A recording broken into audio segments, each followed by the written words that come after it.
There you go. Hello, ladies and gentlemen. Good evening.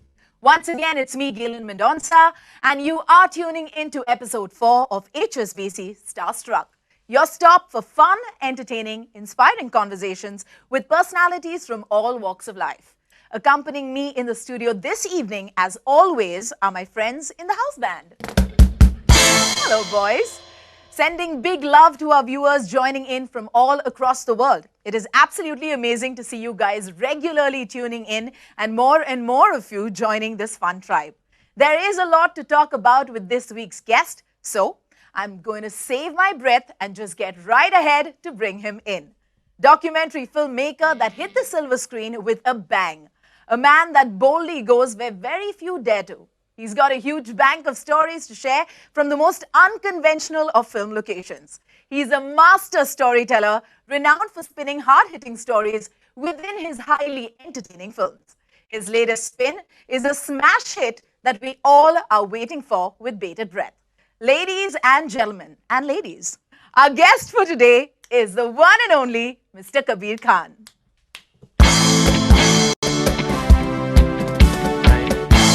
Hi guys. Hello Kabir, it's so good to have you here. Good to be here. And so good to see your big smile. That's always amazing. How are you doing? I'm doing good. How are you? Very well, and there's a lot in store for you. That's all I can tell you, or rather warn you. Speaking of fun, I'm going to get straight to the point, Kabir. Sure. Okay, straight off the bat, rather. You see what I did there? Straight off the bat. I want to know, when are we going to see 83? I cannot wait anymore, and I'm sure a lot of people watching here have the exact same question. That's the one question I'm asked, I think, at least 10 times a day, every day. But honestly, you know, Galen, your guess is as good as mine. I think it's going to be, we're very sure of one thing. We want to release it in the big screens. Right. It's been shot for the big screen. It's designed for the big screen in terms of the visuals, the sound. And, you know, I want to have the theaters convert into stadiums when the film releases. So we're going to hold on. Right. And I think, you know, you and I will feel it. Everybody will feel it when the comfort comes back, when we don't have the fear of the virus, when I think we are vaccinated enough and we all feel happy and safe to go back into the theaters. Fair enough. Okay, I think we can most certainly hold on to our horses a little and keep the anticipation going, because I'm pretty sure it's going to be well worth the wait. I hope so. It is a legendary story, okay? Yes. There's absolutely no doubt about the fact that this is a story that connects with each and every Indian. It's our victory, it's our triumph, it's our story. True. It's amazing, but I'm sure that there's a lot of anticipation attached to it as well. While I see that you're all Mr. Cool cat and like, you know, I'm just gonna like wait and this is gonna come to a big screen near you. But how's your team handling the anticipation? See, we are all very excited about the film. I mean, this is not a marketing plug, but it is a film that's truly come together really well. And Right. you know, sometimes you can feel it. I often say that because a film has so many elements going into it, as a director, I can see when all the elements start falling into place. Right. And this is just one of those films. It is a blessed film. It is a film that right from the word go, as I often say that, you know, it's sometimes you don't choose the stories choose you. Right. And this is one of those stories that, because it's been sitting there, right? It's in front of our eyes for the last 38 years, but somehow it waited for me. And now every filmmaker, friend of mine says, I would give my right arm to make that film. But somehow it came to me. Beat you to it. Yeah, and I'm really happy because it's been a great journey. And we're super excited about the film. And yes, we're impatient to show it to the world, but we do want to show it when the conditions are better. That's true. Absolutely. I agree. The responsibility, though, of yes. telling this story, of doing justice to the story must be huge. It's like this huge rock that I you're don't carrying think so about far. it. You're not thinking about don't it. Well, think don't about worry. I'm here to just tell you no pressure, except that is a huge responsibility. Yes. But what I also want to ask you is that the moment happened in 83. Of course, this happened in 83 where a lot of the youngsters weren't even not around even there, back then. yeah. So for them, I want to know, is there any way where you're going to keep it relevant to them, or are you just sure. trying to stay true to that time? No, so I think both come hand in hand. We are definitely staying true to what happened and how it happened, because you also have to remember, Galen, it's an extremely well covered event in terms of a lot of footage is available, a lot of photographs are available. There are just so many people who talk about their experiences of watching it, or whether they were in London and in England at that point in time, or whether they were watching it on TV or hearing it on radio. So we've tried and put in a lot of effort to be true to what happened. But at the same time, it's a story that definitely transcends any limitation of time, right? Because ultimately, if you break it down from a storyteller's point of view, what is it? It's that ultimate story of the underdog. Yeah. You know, it's that bunch of boys who land up in London and nobody believed in them. Including themselves. Yeah. You know, half of them were scheduled to fly out after the group matches to the US, like Shrikant says, for their honeymoon. But it so happened that they literally pulled each other and went on to win the World Cup for the first time. And so it's an incredible human story. Right. And I think that's what's going to get the youth. You know, the fact that it's cricket, the fact that it's about living legends, that's the bonus. Yeah. But I've often said this also to a lot of my friends, you know, replace the cricket with kabaddi and the story should hold. That's That's what the story is. You know, That's it's true. an amazing human story. So it doesn't matter whether you're a cricket buff, whether or not, or you don't watch cricket at all. I think the story will get you. Absolutely. All right, we've seen the trailer, we've seen some rushes, we've seen the poster, we've seen a little bit of what certain actors who are playing the cricketers are looking like, and the excitement, it's safe to say, is raging high. What also grabbed our attention is the resemblance of your actors to the actual Yes. cricketers of that time. Yes. Tell us a little more about that. How did you manage to get that so close to reality? You know, I've actually, it's very interesting that a lot of people have reacted to the fact that they all look so similar to the players that they're portraying. But when the process started, my one line brief to all of them was, guys, we're not going for a lookalike competition. Right. So don't get overburdened by it, right? What I want you to do is don their persona. Spend as much, and this is a great advantage, right, that I have, that I'm making a film on people who are still around and there to help us. So Yeah. I made all of them spend time with the players that they are portraying. Like for Kapil Dev, you know, Ranveer and I landed up at Kapil Dev's house and just, you know, lived there for 10 days. Wow. And I think that's what has worked. It's the expressions that they're holding. I'm not taking away from the work that the makeup team has done, and you know, Mr. Gaikwad, who's been excellent in terms Yeah. of designing the look, and therefore they're looking the way they are. But I think what's really worked, and when you see the film, you realize that more, is that they've basically taken on that persona. You know, the expressions, their body language, the way they speak, the way they play, and that does it.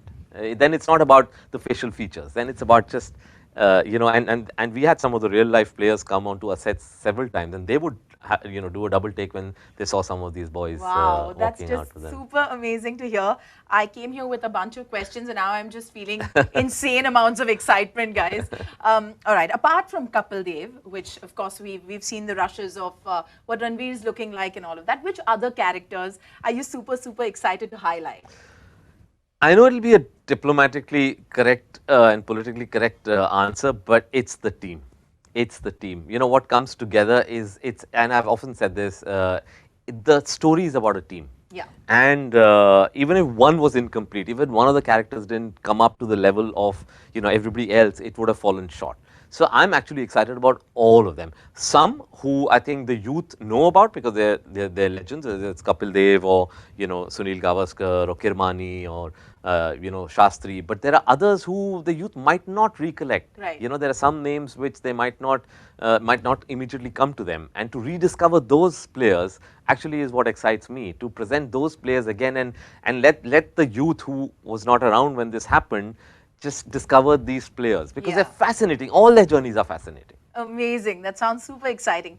You truly have been living the dream of so many Indian cricket fans, the die-hard Indian cricket fans right now, because you had the opportunity to spend a lot of time with these cricketing legends.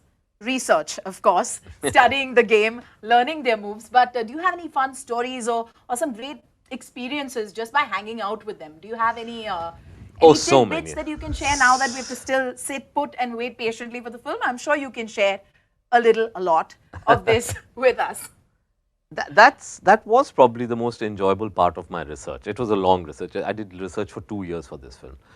It really took me back to my documentary days, because here was a event that, you know what, for me, the way this film is going to be projected, it's not only about the players, right? For me, 83 is an event that literally lifted up a whole country.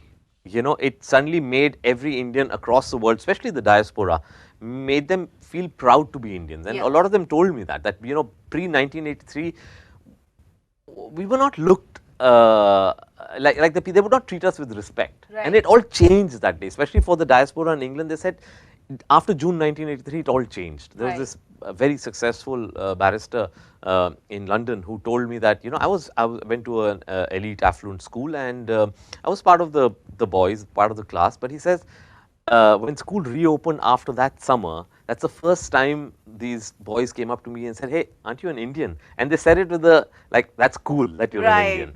So I think that's the emotion that one has really tried to capture in the film and project.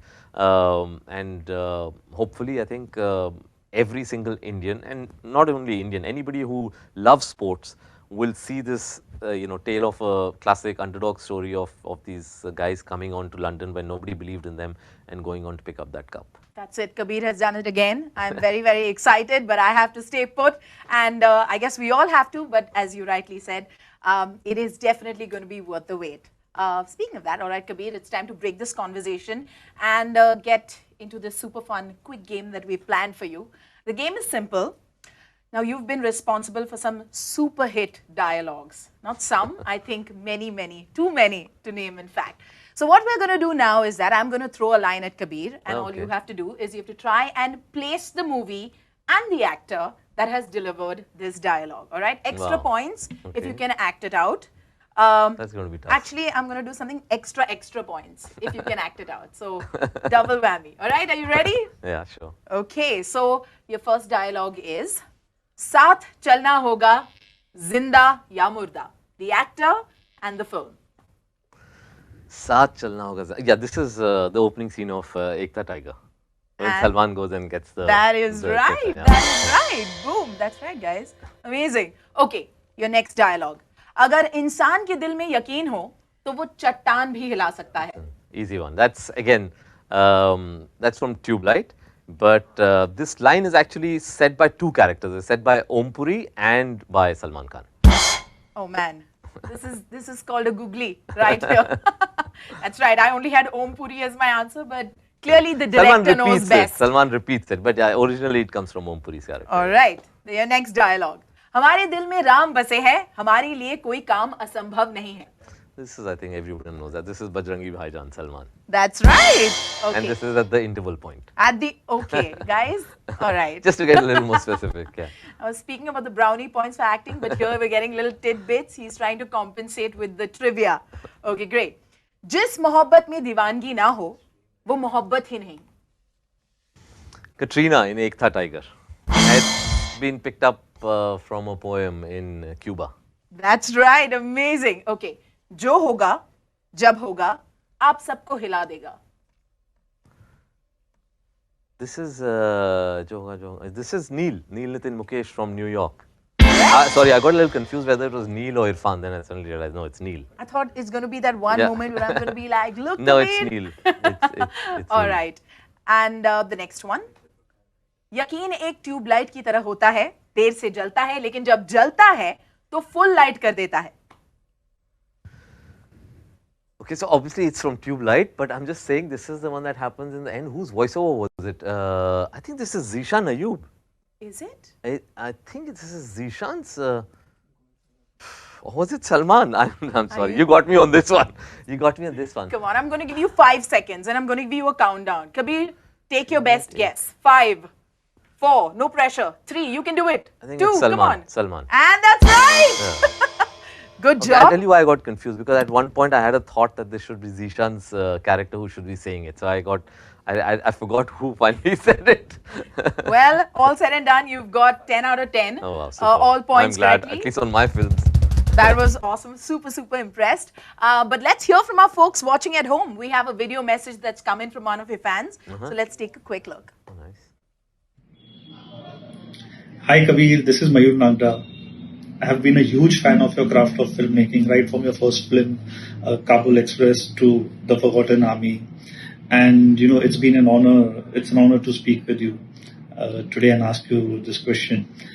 what I have noticed in your movies that somehow it's very high on nationalism, and also you subtly but very nicely show the human, or depict the human emotions, or the humanity and connection between individuals in your movie. And I had two questions to ask you. This is the same. One is, what are the two, three things which you look out in a story, and before you decide to make it into a feature film? What are the two, three main important things which you look at? And second thing, like you're making 83, which is a real life event, which changed the whole Indian view, the viewership as well as the Indian storyline. Is there any other individual or event which you aspire to make a movie on? Thank you. Wow, there were a couple of questions, Yeah, not just yeah. one. So, to answer your first question, Mayur, what do I look out for in a story? It's a gut feeling. I honestly don't have a list of elements that I look out for. I tend to draw a lot from real life. A lot of my raw material for my films comes from my documentary days. But the basic story, it's like if I hear it, or it could be a headline on a newspaper. But when that sort of story forms in my mind, it's a gut feeling. Am I getting excited by it? Am I, as an audience, going to enjoy watching this? And that's the only test that I have. I don't look for elements. Okay, does it have suspense, thrills, action, comedy? It's not that. It's basically, how is that story making me feel as an audience? Because at the end of the day, I feel that a filmmaker has to go by his or her instincts, because the only person we know truly is ourselves. So we cannot really make anything for others. You cannot second guess and how others will feel. You have to, the test has to be through your aesthetics and sensibility. Right. I hope that answers your question, Mayur. We also have a The couple of... second one, sorry, the quick there's one. a second the second part one, to that question. That's right. Oh, there are so many amazing inspirational stories out there to be made, and I hope I cannot name one or two. I'm going to be trying to get my hands on to as many as I can, because I truly feel that as an industry we have not done that enough.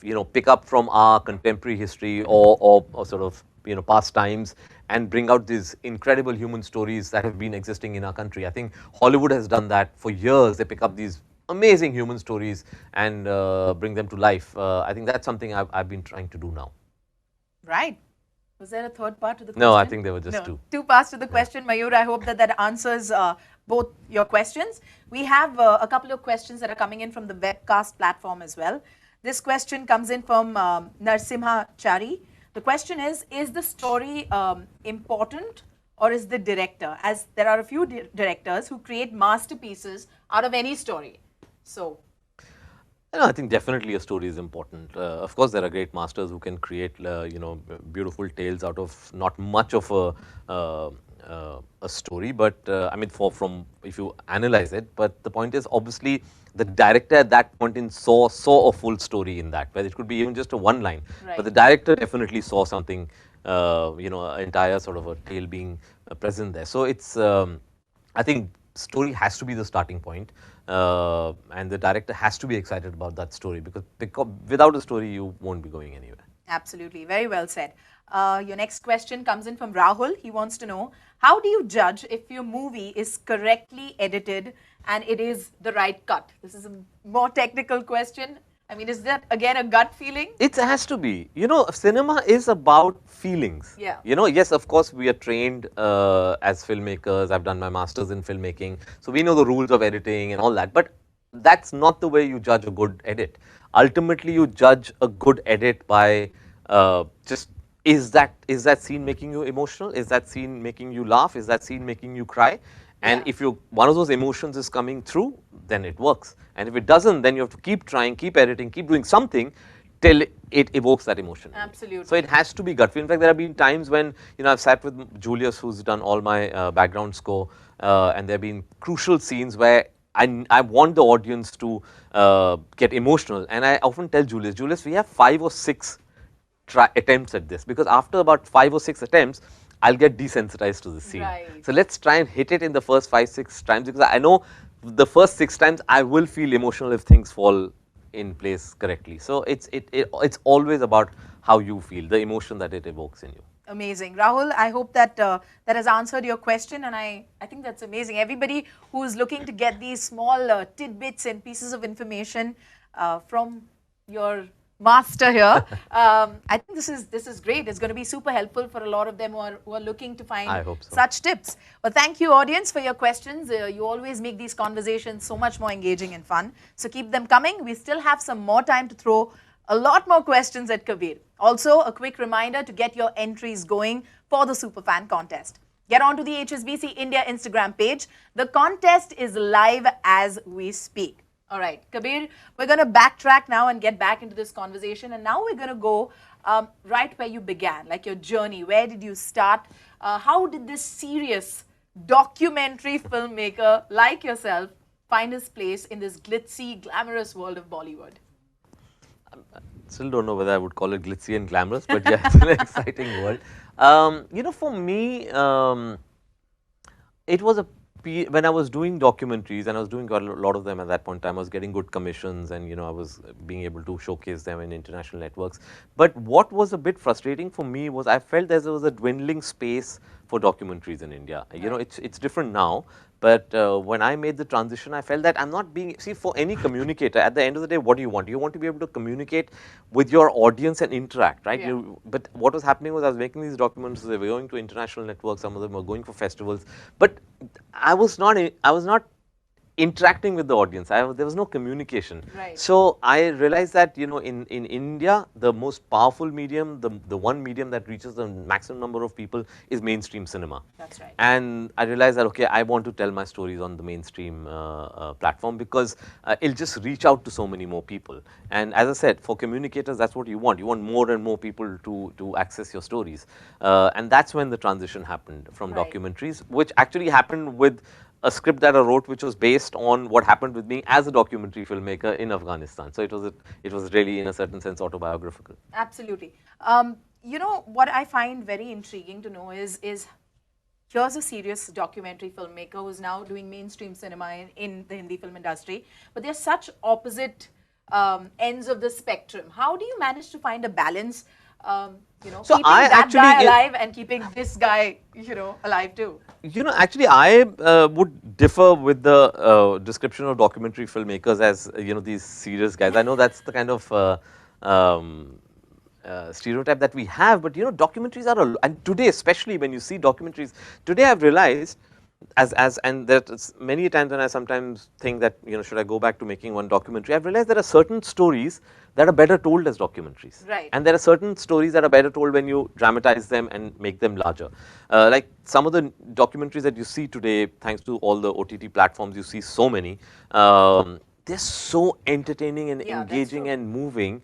They are documentaries. I think we grew up with this, notion of documentaries, especially my generation, and I won't be able to talk about your generation, but we grew up with these films division documentaries, which used to come before films in theaters, and that was our idea of documentaries, right? We were basically these 20 minutes of some news documentary. So, but today I think it's a fascinating and exciting space to dabble in, and you never know, I might just decide that my next one will be a documentary.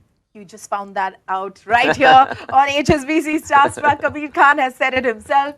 But would it be safe to say that your experiences as a documentary filmmaker somewhere down the line are a source of inspiration for the kind of cinema that you make today? For sure. I mean, for me, absolutely. I think I said it earlier also. For me, almost entirely the raw material for my scripts come from my documentary experiences, because I think every writer, every creator draws upon his or her life, right, to write, to create.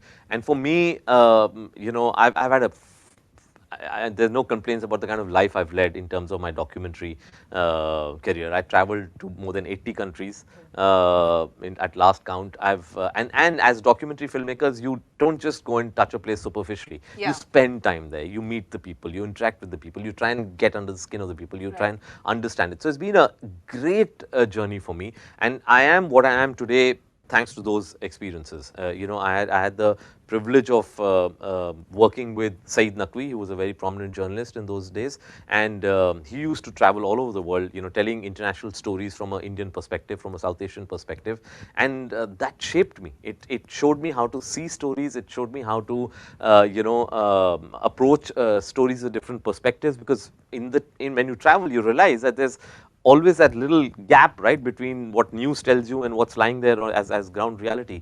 And it's that gap which has always fascinated me, and Right. a lot of my stories come from that material. From your travels, I mean, 80 countries. Yes. I'm just jealous right now, guys. Straight up jealous. You have all these wonderful stories that you just mentioned with Saeed Naqvi.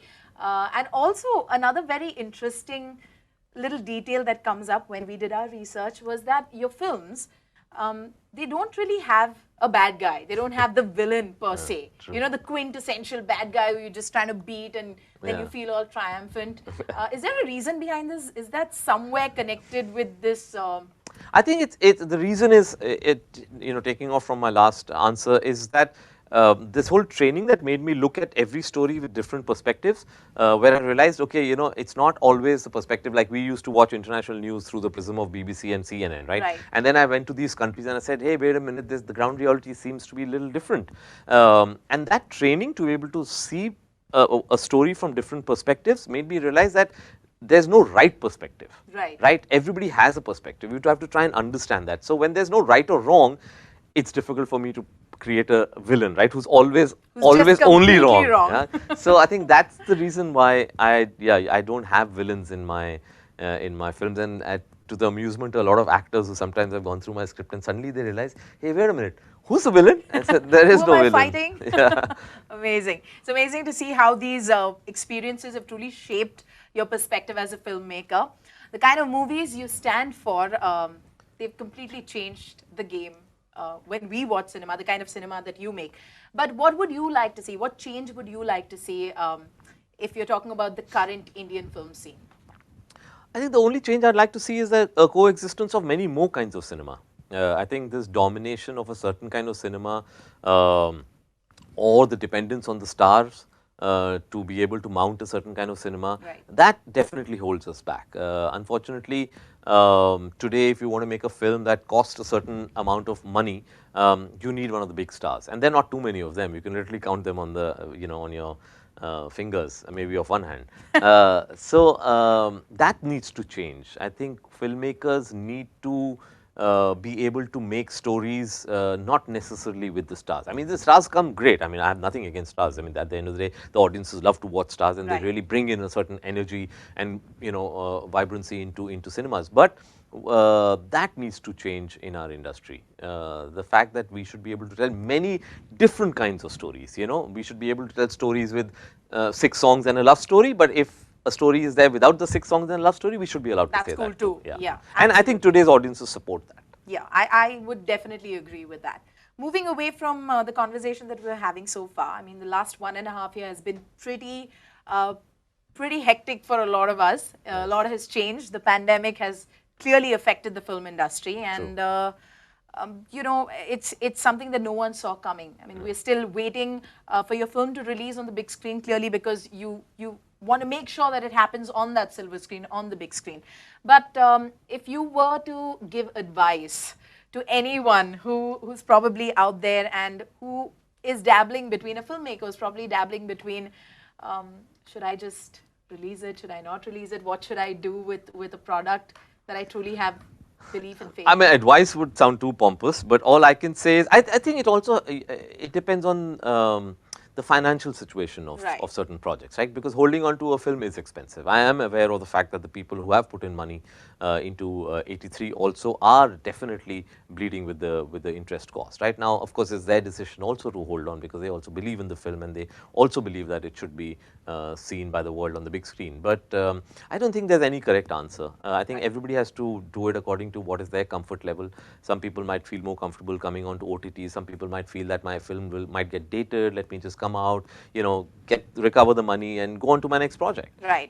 Some people might say, no, this is a film I want to hold on, and no matter how long it takes, I'll wait for things to open up. So I think every project, every team who has films with them, they have to take their own call. Absolutely. I think we're going to go with what Kabir has said throughout this interview. Go with your gut. Yes. That's what you need to do. All right. You spoke about some upcoming stories. Of course, we know that 83 is lined up. We're all very excited for it. But if for a moment you had to think about what's next, what's after 83, about your upcoming stories, about the upcoming projects that Kabir Khan would like to tell, what would that be? That unfortunately is something that I can't talk about, because you know what will happen if I say that and then it gets reported in the media, and then people involved will get so there are some really exciting stories, because I think one thing that this 1.5 years has given us is time. Time to work on scripts, time to work on ideas, read up much more than we were able to do when we were shooting films. So yeah, there have been a lot of time I spent just mulling over ideas. I'm getting more and more excited by true stories. That's the only one thing that I can reveal. So as of now, I'm actually currently writing a script which should be my next film. Amazing. That sounds super, super exciting. You have been on this hot seat now for a while, but it's just time to make it even hotter, because it's time to play our rapid fire round. Wow. All right? Is there a hamper? There's coffee. That's what we have right here, right now. That'll do. Yeah. Okay, I have the super fun rapid fire round in store that will help us and our audiences get to know you a lot better. We are going to get to know Kabir Khan, especially the kind of stuff he likes, his interests, and so on and so forth. All right, Kabir, there's only one rule to this. It needs to be super, super fast. Okay. I'm going to throw a question at you, and the first thing that comes to your mind, you're going to have to tell us. Okay, all right, are you ready? I'm a slow guy.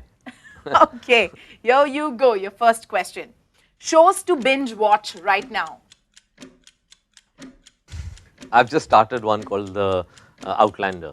Okay. So I'll name that. You'll go with that. Yeah. Okay. One movie that you go to for comfort. Lage Raho Munna Bhai. It's just one of my all-time favorites. I can That's watch amazing. it as many times. Yeah. That's amazing. Your favorite movie director?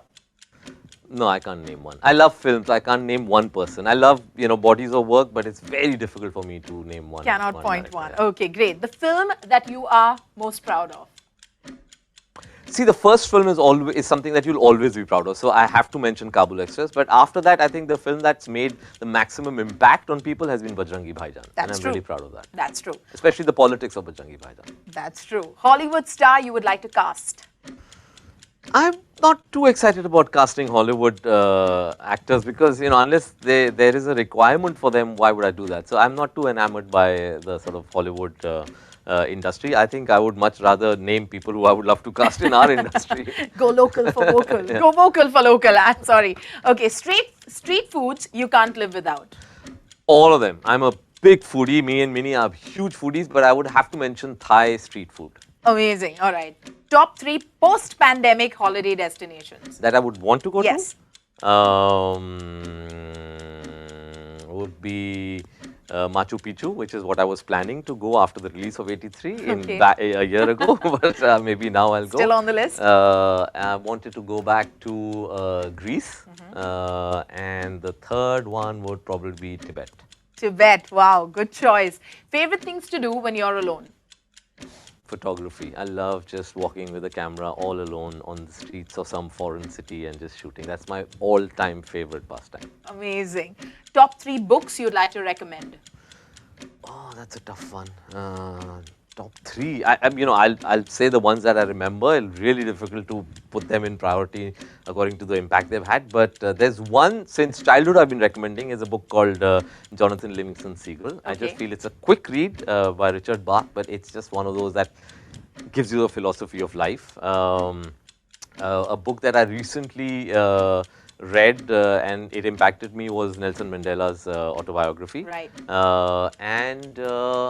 One was, I forget the name of the book, it's on Kabul. I've forgotten the exact title. Never mind, yeah. never mind. These But are the 3 that have... Look out for that. All right. Your favorite pick-me-up song? Wow, these are difficult to answer. Like, it would be a lot of the Amitabh Bachchan songs. That's what we grew up on. मेरे अंगने में तुम्हारा क्या No, काम no, the Sholay soundtrack is something that always lives with me. So maybe Ye Dosti. था? Ye dosti. That's Yeah, a that's wonderful, been wonderful like, one. yeah. All right. And your favorite thing to do with your family? Travel. Travel. My last question, I promise you. Hobbies and interests outside of the film world. Now we know photography is one of them, so not that. So if photography is, because that's definitely my favorite pastime, scuba diving is something that I'm big on and I really love scuba Nice. diving. So that would probably be. Amazing. And with that, we've come to the end of this rapid fire round. Thank you very much, Kabir. Very well done. I think Kabir deserves a round of applause. What do you think? It's not the Wherever you hamper. are, not the hamper, but definitely a huge round of applause. Okay, Kabir, we've also now come to that part of the show. It's a very, very interesting part of the show, and it's called Money Matters. Okay, what we've been doing here through our conversation with our guests that visit our set here is that we get their superstar perspectives on all things money, all right? Financial planning, so on and so forth. I, however, I'm going to be taking a back seat right here for this part. And we have an expert from HSBC who will be joining us live today. So please join me in welcoming Mr. Shailesh Jaiswal, Head of International HSBC Private Banking UK. There you go. Gillian, thanks for the introduction. Hi, Kabir. Hi. It's been, one wonderful listening to you, really fascinating stories. I'm, however, going to sort of go a little sidetrack, so move the topic a little bit. I'm going to ask you a few questions to get your take on money matters. You okay with that, Kabir? Yeah, I think I should be okay. I'm sure you'll be more than okay. Okay, the first one. How important, Kabir, is it to teach children the value of money? And in continuation of that, how have you gone about teaching your children the value of money? Oh, it's very important. I think that's one of the prime values that you have to teach to your kids. The second part is tougher to answer. I don't think we really have anybody has the right way of doing it. We all try. It's a struggle. I think we pick up from the way our parents taught us the value of money, the way I was brought up, and I always sort of draw back on that and try and teach my kids the same thing. That maybe I am earning a little more now because I guess that's a side product of the success of my films. But it's very important for them to realize the value of everything in life. The worst thing that can happen to kids is when they get entitled and they feel that that's it's due to them, and that's something I think we've managed successfully to do. Both Minnie and I, Minnie more than me actually. I might be a little more indulgent, but Minnie is really strict on that, and I think I can proudly say that our kids are not entitled. That's wonderful. No, that's good to know. Second question. We all, Kabir, in life have someone that we reach out to whenever we want advice on big financial decisions. Who's your confidant? Like, who do you go to when it comes to, sort of big decisions on money, big financial decisions to make? That would definitely be my wife Minnie's family, because they're all finance people. My father-in-law, my brother-in-law, they're all chartered accountants. So whenever it's like big, because Minnie and I are pretty bad with finances. I said in some time back that I don't even know how to spell finances. But so we've not been very good for. If it's a big decision as far as money is concerned, we do lean on Minnie's family. Thank you. Thank you for answering that, Kabir. Last one, actually, a little bit of a fun question. We've seen people's attitude towards spending money change over the last few years. Some people live with the philosophy, if you've got the money, spend it. You only live once. What would you say to that, Kabir? I like the sound of it, but I think I would like to maintain a bit of a balance, because you do live only once, but you don't know how long that's going to be. So you don't want to blow up everything before you reach the end. But having said that, yeah, I think I spend on. So if there's something I really like if it's a passion with me, I'm not talking about things like, clothes and cars and that kind of stuff, but like, for example, photography, right? I love it. It's a passion for me. So I don't think twice about buying the most expensive lenses and the cameras for myself. That gives me real pleasure. And I think that's the way I approach it. So if it's something that's giving you true pleasure and value, buy it. But if it's just like, expensive clothes and shoes, that doesn't excite me too much. But that's just me. Fantastic. So as long as you keep a balance. Yes, I think balance is the key. Perfect. Thank you so much. It was great fun speaking to you, Kabir. And Thank you. I'm eagerly sort of waiting for the release of 1983. Brings back obviously very fond and sort of good memories. Yes. But thank you so much, and hearing your thoughts on money matters. Wish everyone a very good evening. Over to you, Galen. Thank you so much. Thank you so much, Shailesh. That was wonderful. Some great questions. And I completely agree with the go ahead and spend money on the lenses, but also on clothes and shoes, guys. All right, that's I unfair. do that also sometimes, but I don't want to say it on camera. All right. Well, Kabir, this brings us to my favorite part of the show. It's a segment that we call Then and Now. Now, in this segment, what we do is that we flash a few pictures onto the screen right here. These are images that are telling stories to all our viewers about the different parts of your life. Oh, nice. Yes, exactly. What we're going to do now is we're going to take a look at these pictures. I hope they're not embarrassing ones. Well, I can't guarantee you that, okay? Or maybe I can. Or I can be bribed. I can be completely bribed. I'm telling you that it's live, so unfortunately I can't pass out That's true also. Goodies. Okay. Okay, so we're going to take a look at these images, and you can just take us back in time and tell us what was happening in that image, the story behind the picture. All right? I remember them all. All right, let's take a look at the first image. There you go. Oh, wow. Can I squat like that anymore? That's the first thought. So this is what can easily be described as probably the most fascinating journey of my life. This is a documentary called Beyond the Himalayas, where we were on the road for close to 100-120 days. We started the journey from Bukhara in Uzbekistan and drove through the erstwhile Soviet Central Asian republics, the first civilian convoy to cross over from China into the erstwhile Soviet Union. And then go into Tibet, Inner Mongolia, and come down through Nepal. This is the ultimate journey I've ever been on, and that's me actually strapping up, I think, in Bukhara. And that person next to me is Hormuz Sorabji, who's one of the greatest. He's the editor of Autocar India. Wow. So he was with me on this journey. Yeah. Wow, this is a complete flex picture. Yeah. I mean, you look at it and you're just so like, we're tying up a lot of the stuff on top because I think we were going into the mountains and we didn't want anything falling off. So that's what I'm doing. Securing everything with rassi. Yeah. Nice. All right, let's take a look at the next image. I had more hair. If that's even possible. There you go. I love this image. What can I say about this image, right? It tells a story of its own. That's just, I think, me with a lot of happiness on my face, looking at the two men sort of who making 83 come together, right? And the resemblance is almost, I mean, it's giving me goosebumps. Yeah. This is a great photograph. I think a great shot by photographer Majid.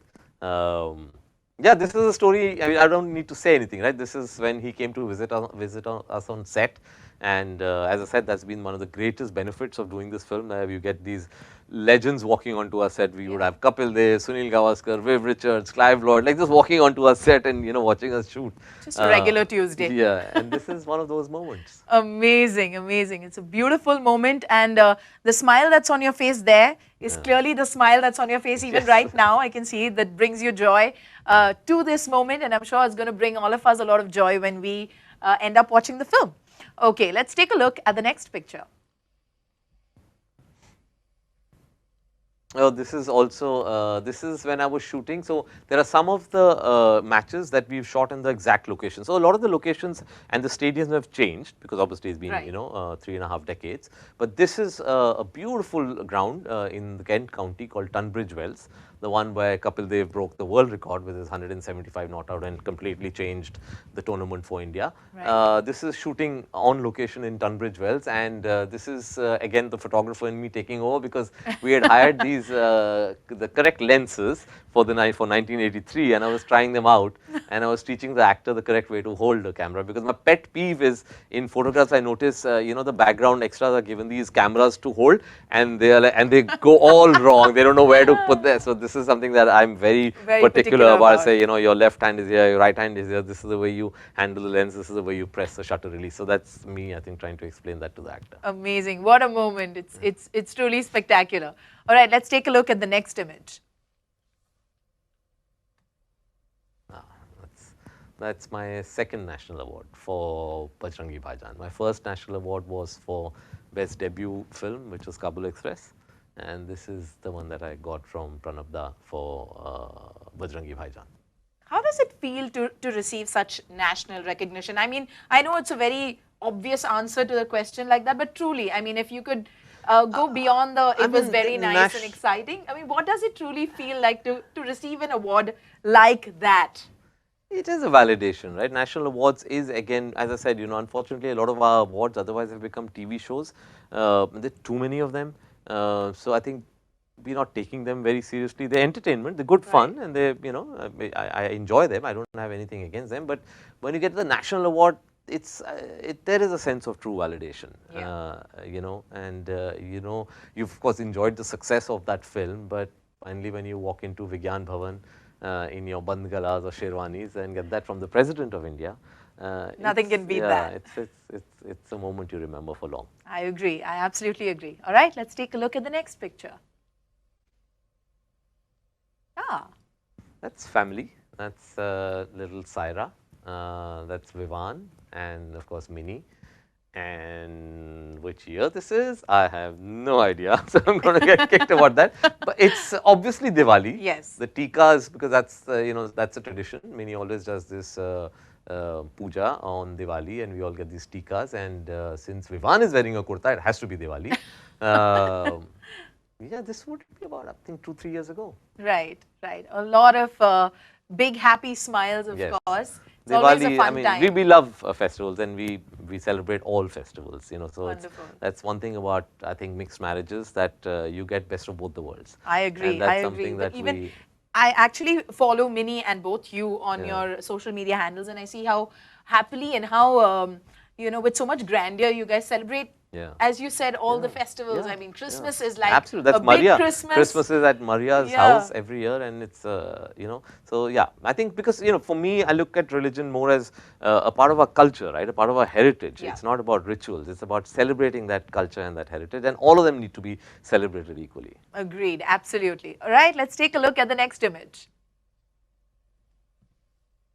That's what a moment that is, right? Do I need to say anything? That's the legend, Nelson Mandela, and that's Saeed Naqvi I was talking about. Saeed Bhai, as I call him. He's the man with whom I traveled half the world, and this is a very interesting. So this is a documentary we were doing on actually the contribution of Indians in the struggle for anti-apartheid struggle, because not too many people know, but there was a huge role played by very important Indians like Ahmed Kathrada and all these people who helped Mandela in his struggle against apartheid. And so we were doing this interview with the legend himself, and I walked in with that, I don't know whether you can read, but I'm wearing a Nelson Mandela t-shirt which says "Vote for Mandela," and I'd set up the camera and everything, and Saeed Bhai was sitting, and Mandela walks out of his house coming towards us, and he sees my t-shirt and he says, "You could be arrested for that." And then we took this photograph. This is, I'll never forget this moment. There's just a aura that the man exuded. It's very difficult to explain. It's just, you feel it. It's tangible. It's not just about the fact that, I'm standing next to him. You can actually, you could actually feel the aura of this man.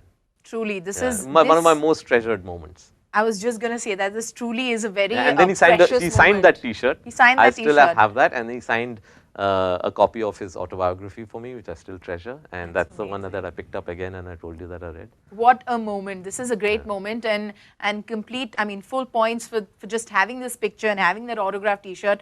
But I have to say, Kabir, your look here is a mood. I mean, it's a mood. I had that look for long, actually. That mustache without a beard, I had it for long.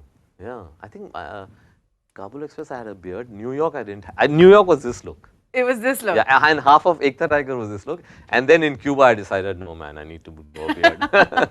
Amazing, amazing. Thank you for sharing. One of my assistants, Karishma, who's been a long-time assistant, she one day at breakfast said, "Why do you shave every day?" I said, "Yeah, why do I? Okay, I'll stop shaving." And that's it, then the beard started. And that's when the new Kabir Khan was reintroduced to the world. But thank you so much for sharing these moments behind all these pictures. You clearly have some really, really epic moments and some epic memories that you can treasure for life. And thanks to you, we've got a little sneak peek into the stories behind all these images. Yeah, I love seeing these, yeah. Yeah, all right. Kabir, we're drawing to an end, but before that, we're going to take another quick look at the questions that have come in from our webcast platform. Actually, the first question that has come in from you is from an Indian film writer, Raja Krishna Menon, and it's an audio question. So let's hear it. Hi, Kabir. Just a quick question for you is something that I guess we all do, and each of us has our own process. But how do you actually figure out what you want to do next and zone in on the subject? Or, is it the story? Is it what you can do with the film? Is it the genre? What makes you pick a film? So Raja, it's as I said in an earlier answer, it's just about what excites me. It could be a book, it could be literally a headline in a newspaper, it could be a story I've heard from someone, and just anything that evokes a certain sense of excitement. I try and pursue it, and I always research the stories and try and find out more and more about it. And it's a process. There are some stories where you hear and you say, I want to do this. And there are some which take time. Actually, for example, I mean, people would think that 83 was an immediate decision. It wasn't, because sometimes you also, as you mentioned, there's this whole responsibility of recreating one of the greatest moments in our history. But I mulled over it and I thought about it, and I actually started reading some material about it, and but just reading that material, I got tears in my eyes, and I couldn't explain to myself why that happened. But it happened, and that's the moment when that decision gets taken, that I want to do this story. So really, as I said before, it's just anything that could excite me. It could be a book, a newspaper headline, a photograph, a story you've heard from somebody else, a true story that you've heard about somebody. It's difficult to sort of define what will excite me. Anything can excite me as a storyteller. Yeah, I think, as you rightly said, most creative people have a very similar answer to this, saying that, inspiration's everywhere. I mean, you look around, if there's something that really catches you and kind of gets to your heart, I think that's something you do. I've heard this, and now you've validated that with this answer. Raja, I hope that answered your question. We also have another question that is coming from our webcast platform. This is from Aruna Brata Ray. The question is, keen to understand that from a director's chair, how important is consensus building in filmmaking? And do we always need to go with consensus in your field of work? Or can you go ahead with conviction in case you feel strongly about it? It would be great to hear an example on this. It has to be conviction. It's not consensus. As a director, you have to go with your conviction about, it could be about a scene, it could be about the entire story. Because as I said, the only one person that you know truly is you yourself. And if you feel strongly about something, that's the reason why you're telling the story, right? You cannot approach a story trying to say, okay, there should be consensus building and I'll try and appeal to everybody's aesthetics and sensibilities and try and make everybody happy, because in that process you might end up making nobody happy, including yourself.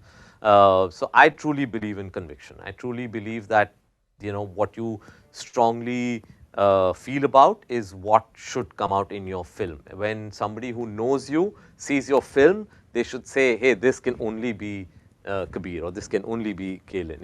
They need to see your personality coming through, your ideology coming through, and that can only come through when you approach it with your own conviction. Amazing. Very, very well answered. And with that, Kabir, we've thrown so many questions your way and you've aced them all. Thank you for making this such an interesting episode. Folks, that brings us to the end of yet another fun conversation here at HSBC Star Struck. Block your calendars. The next episode will hit your screens on the 10th of September at 6 p.m. with another exciting conversation. Follow HSBC India on Facebook and Instagram so that you don't miss out on any updates on our upcoming shows. I'm your host, Galen Mendonca, and I will see you soon. Until then, take care and stay safe. This is Kabir and me saying goodbye. Bye-bye.